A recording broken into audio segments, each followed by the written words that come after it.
It's the late Cretaceous period, 95 million years before humans even existed. You finally hatch, blinking into the world for the first time. And what do you see?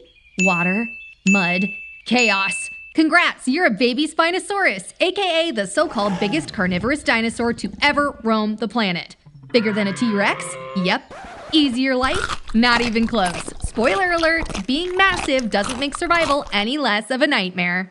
Your siblings are flopping out of their eggs like little noodles, slipping and sliding in the dirt. One sibling accidentally tail slaps you in the face. Rude. Meanwhile, mom is out here trying to be a good parent, guarding you from predators, but let's be real. This is prehistoric times. Survival is less about maternal love and more about figuring it out before something eats you.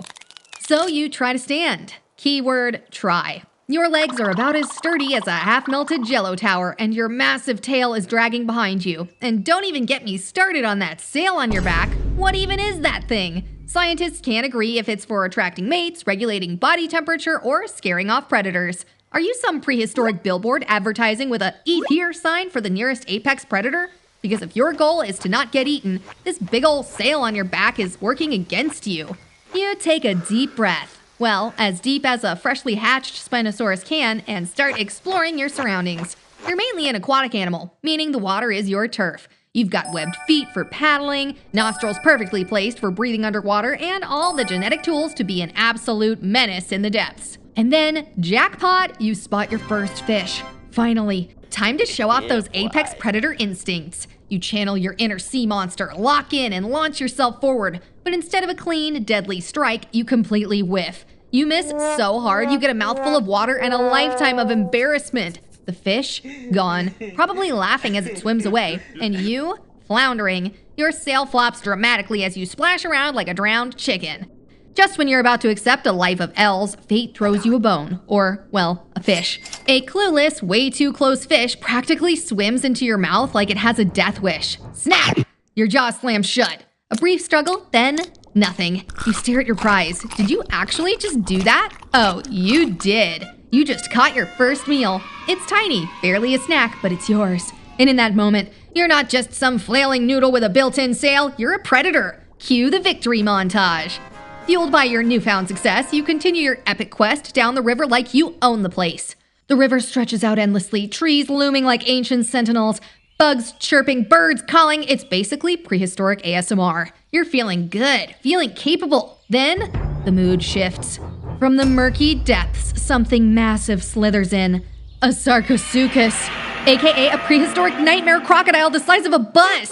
He slides into the river, barely making a ripple. His eyes lock onto you like you just stole his lunch money. You freeze. This guy looks like he's been around, like he's seen things. He side-eyes you hard, like, oh, you think you're important? You puff up, flash that glorious oversized sail like, yeah, actually I am, back off. Sarcosuchus doesn't even blink. He just yawns. A slow, exaggerated, disrespectful yawn like, "Aww, little Spino thinks he's scary. Adorable." You take a bold step forward. He doesn't flinch. You shift your stance, trying to radiate apex predator energy. He just blinks. You could cut this tension with a butter knife. Minutes pass. You're still standing your ground like some kind of hero in a western. And then, without a single word, without a single move, Sarcosuchus just turns away, slips back under the water, vanishes. No fight, no chase, just gone. Did you just win? Did you just survive a face-off with that guy? You stare at the empty water, waiting for a jump scare that never comes. Maybe he decided you weren't worth the effort. Maybe he had better things to do than eat a scrawny, overconfident sail lizard. Whatever the reason, one thing is clear. The river is quiet again. And you're still standing. For now. Fast forward a few years, and somehow, against all odds, you've managed to not die. Look at you. Thriving, growing, leveling up. You're a teenage Spino now. About 30 feet long. Still awkward, but way less snack-sized. Life's been decent. You've got the water figured out, your hunting skills have improved. One day, you spot some Orenosauruses having a good time. They're out here vibing, chilling in the sun, stomping around, hunting, owning the solid ground like it's theirs. And you get this brilliant idea. What if I joined them? What if I was one of the cool kids? Immediately, gravity is like, nah, bruh. Your long neck and chunky trunk tip your balance way too far forward. You're wobbling hard like a baby giraffe on roller skates. One wrong move, boom! Face first into the dirt. You lift your head, dirt in your nostrils, dignity obliterated. They all just stare, laugh, and snicker. Another side eyes you like, who invited this guy? And that's when you realize, land? Yeah, not for you. Anyways, you're out here grinding every day, fine-tuning your predator skills. You move quieter, strike faster, waste less energy. No more rookie mistakes. Each failed hunt is just a lesson for the next big one. And then you finally reach the adult size of a Spino, 60 feet long and over 9 tons. One day you see it, the ultimate prize. An Anchopristis, basically a prehistoric swordfish with an attitude problem, gliding through the water, minding its business. Your predator brain immediately locks in. This is the moment your jaw muscles tighten, and then snap! You detonate on it like a heat-seeking missile. Your jaws clamp down with massive force. The Anchopristis, thrashing like it just realized it made a terrible life choice. You drag it onto the shore, water dripping dramatically from your sail, and let out the most unhinged, victorious roar of your career. This is your main character moment. No more flopping, no more doubt. You are Spinosaurus, ruler of the river, menace of the shallows, destroyer of fish. But let's not get ahead of ourselves because, you're still absolutely useless on land. One day you are just vibing and relaxing by the river, but your greatest challenge yet comes when another Spinosaurus invades your territory. It's bigger, stronger, and meaner. A fight is inevitable. You both circle each other, tails slicing through the murky depths. The air is thick with tension. The water goes still. Every muscle is coiled, waiting, and then BAM! It lunges. You counter immediately, jaw snapping onto its neck, locking in a death grip like you need to prove your whole existence. It thrashes, trying to break free, but nah. You twist, using your massive torpedo body to throw it off balance, sending your rival under the water like an overturned kayak. For a second, nothing. Then, it scrambles and bolts away, defeated, humbled, ashamed. This is your river, your domain. You're not just surviving anymore, you're thriving. And now, on to the next challenge, mating season. You spot a lady Spinosaurus across the river. Tall, sleek, confident. This is your moment. Time to impress. Step 1, puff up the sail. Will this work? Who knows? But it's huge, and you're gonna commit to the bit. You flare it out dramatically, hoping it screams strong, capable provider, and not giant, confused lizard flag. Step 2, splash dramatically. Big moves, big energy. You send water flying, making the river your personal stage. Step 3, roar like your life depends on it. You belt out the loudest, most earth-shaking, confidence-fueled roar of your existence. The river goes silent. The echo is unreal. You glance over, expecting pure admiration. She glances your way, unimpressed. Without hesitation, she swims off. And not just anywhere. Straight to another Spinosaurus. And this guy, bigger, more muscular, probably eats whales for breakfast. His sail, perfectly sculpted. His tail, immaculate. His hunting record, flawless. And you, floating there like a rejected prehistoric sad boy, still dripping from your dramatic entrance. Absolutely brutal. You just got out-spinoed. Rejection hits different. You just float there in the river, staring at your own reflection like some tragic main character in a sad indie film. Your sail droops a little. You think about your life. All that effort, all that tail flexing, for what? You paddle away slowly, questioning your entire existence.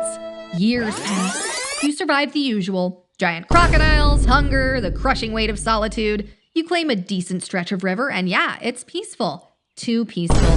Day in, day out, same thing. Wake up, splash around, chase fish, question your life choices, repeat. Is this all there is? Then one afternoon you see them. A squad of Carcharodontosaurs, the land predators, the cool kids, moving as a unit, hunting with strategy, just pure apex predator excellence. They take down a massive herbivore like it's nothing. No struggle, no overcompensating with a sail that may or may not be purely decorative. Just effortless, coordinated success. Just pure power and teamwork. At this point, you accept it. You're unique, a fish-loving, aquatic, sail-backed creature. Land dinosaurs think you're a fish with legs. Water creatures think you're a land dino who can't swim right. It's an identity crisis you can't shake. And don't even get started on the, well, you're bigger than a T-Rex crowd. An apex predator. An absolute boss that just obliterates everything in sight. You should be so proud to be who you are. But no one talks about the downsides. The truth is, size isn't everything. Being the biggest comes with challenges. You live between two worlds, but you don't belong to either. At some point, the grind slows down. Age catches up to you like bad Wi-Fi. You're not as fast in the water anymore. Your days become quieter. You spend most of them basking by the river, soaking up the warmth like some retired grandpa on his porch. Then one year, disaster strikes. A massive flood surges through the river. Trees snapped in half. Water rising faster than your anxiety. You're thrashing through the current, tail whipping furiously, trying not to become just another statistic. You see smaller dinosaurs getting yeeted away by the waves. You dig your claws into a log, hanging on for dear life.